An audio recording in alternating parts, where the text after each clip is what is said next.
Maker snack. A beginner's guide to adding a 3.5mm accessibility switch jack to the Fisher-Price Smooth Move Sloth toy. Hello there, this is Professor John Gallagher, and I'll start this lesson with a confession. Now, although I teach physical computing, and as part of that course, my university students create very cool, original accessibility projects for children with physical and developmental challenges, I'm a programmer and not an electrical engineer. So we use programmable electrical components to build new projects, but I'm still learning how to modify existing products for accessibility. So as part of my learning journey, I decided to modify the Smooth Move Sloth toy by Fisher-Price. Now this has got 2 buttons, and I wanted to add 2 accessibility jacks so that a child that has mobility needs could plug in their own switches and play along. Now I started learning by following this excellent tutorial by Eric from Switched, but I made a bunch of mistakes along the way, so I thought I'd document these tips in my own learning video that hopefully will help newbies like me who have less skill. Now if you're interested in assistive technology, definitely check out the Switched channel. They're doing some fantastic work. Now to perform the modifications I'm about to show you, we're going to need a few things. We'll need a Fisher-Price Smooth Move Sloth toy, a drill with a 5/32 inch bit, 2 3.5mm socket audio plugs, preferably ones that aren't braided and aren't stereo, a button for testing. It's great if you have an accessibility switch, but I'll show you how you can use a regular electronics button too, a soldering iron and some solder, a hobby knife to scrape off some conductive ink, and alcohol wipes to clean things up, wire strippers, a hot glue gun, and a Phillips head screwdriver. This toy has nice packaging, making it easy to remove simply by twisting these plastic fasteners at the bottom. Save those fasteners in the box so you can reattach them to the toy when you're done, making the toy seem brand new after you've completed the mods. Next, use a screwdriver to remove the 7 screws at the bottom of the toy. You don't need to remove the bottom battery door or the screw attached to it. In fact, you want to keep batteries in the device for testing. I always put my parts in the baggie so that they don't roll off the table and get lost, a common problem since I have lab cats that enjoy misplacing my parts. And with all the screws removed, you should be able to press down on the buttons and shimmy the base off. Set those buttons aside in a safe place. You'll want to reattach them when you're done with the mods. Now there's an electronics ribbon that's glued to the base that keeps things neat. You can gently pull the ribbon away from the glue so you'll have more room to work. Then you can remove the ribbon from its connector at the base. I use electronics tweezers to make it easier to shimmy this out. Now you'll need to drill 2 holes in the sides of the toy to hold the 3.5mm jack wires. I didn't know the width of my wire. It's likely about 1/8 of an inch. I used calipers to make sure, and when choosing a drill bit, you might need a slightly larger bit to fit the wire through. I moved up 2 drill bit sizes and used a 5/32 inch bit.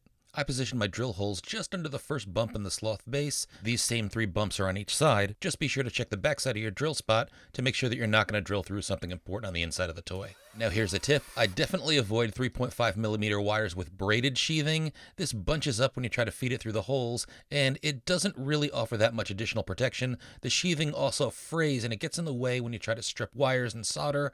I'll stick to wires with solid coating next time. If all you have is sheathed wire, to prevent the sheathing from bunching up when you feed the wire through the holes, it might help to wrap the ends of the wire in Scotch tape. Just bring this to a point and then feed the wire through. Now to help the wires from being pulled out, I wrap the wires inside of wire ties like Eric suggested in the Switched videos, but the folks in the Adafruit Discord channel had a better idea. They suggested these guys here. They're sometimes called cord grips or cable glands, and they're specifically designed to clamp down on wires so they can't be easily pulled out. These should fit more tightly than wire ties. I'm definitely going to use them next time. If you use wire ties, you can snip off the loose ends after you've tightened them. Now before soldering, I also made sure that I could bunch up extra wire and pass it up into the body of the toy. Then I trimmed off any excess. You want to make sure that there's enough slack so that there's not stress on the solder joint. A bit of slack will also help in case the jacks do get pulled on, but you don't want so much slack that you can't fit the wire back into the toy. Now since my cord was sheathed in braiding, I trimmed the braiding around the wire so it wouldn't get in the way when I worked. Now the audio jack I'm using has 3 wires inside of it. I don't need the black wire, so I trimmed that back. Then I stripped the red wire and white wire with wire cutters, and I tinned the wire, adding a little bit of solder to each tip so that I could just press the wire and the soldering iron to the pads on the toy to make the connection. But I ran into a problem. Now here's the first soldering connection that I made, and it is gruesome. Now I'm admittedly terrible at soldering. I have poor vision, so poor I can't drive a car. Even with magnifiers, I always have a shaky hand. I'm really bad. If you're good at soldering, props to you for being much better than the professor.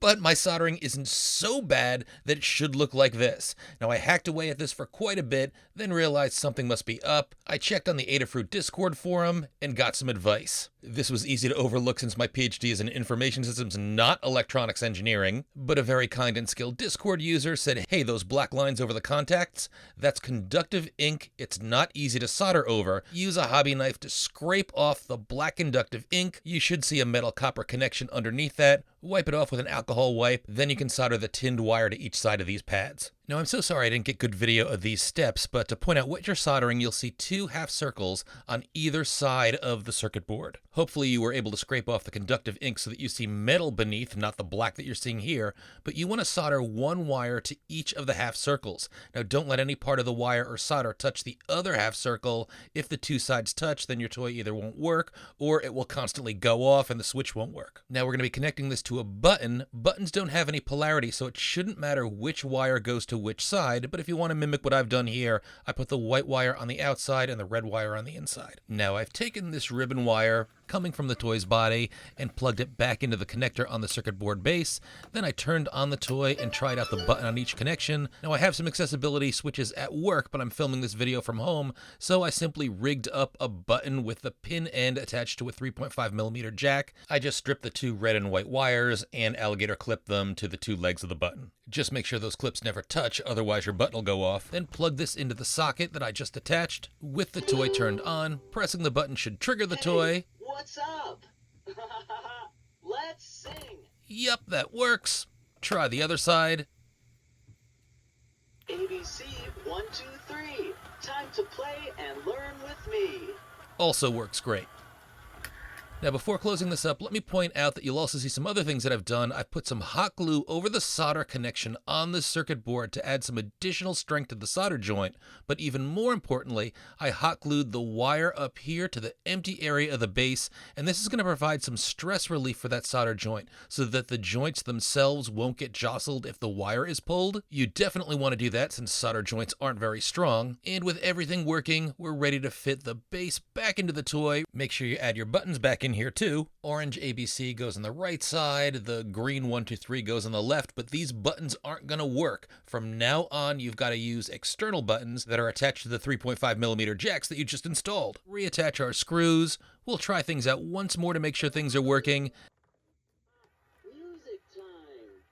Then we'll turn the toy off so we don't drain the battery and put the toy back in its original packaging, which we saved, and it's ready to be delivered to a family and hopefully make a child smile and bring them joy. So I hope you found this helpful. If so, please let me know in the comments, and you'll find more maker projects, lessons on programming electronics, as well as building iOS apps on my YouTube channel. It contains all the content that I use in the university courses that I teach. Keep hacking, and if you're modifying electronics for accessibility, congratulations on using tech for good.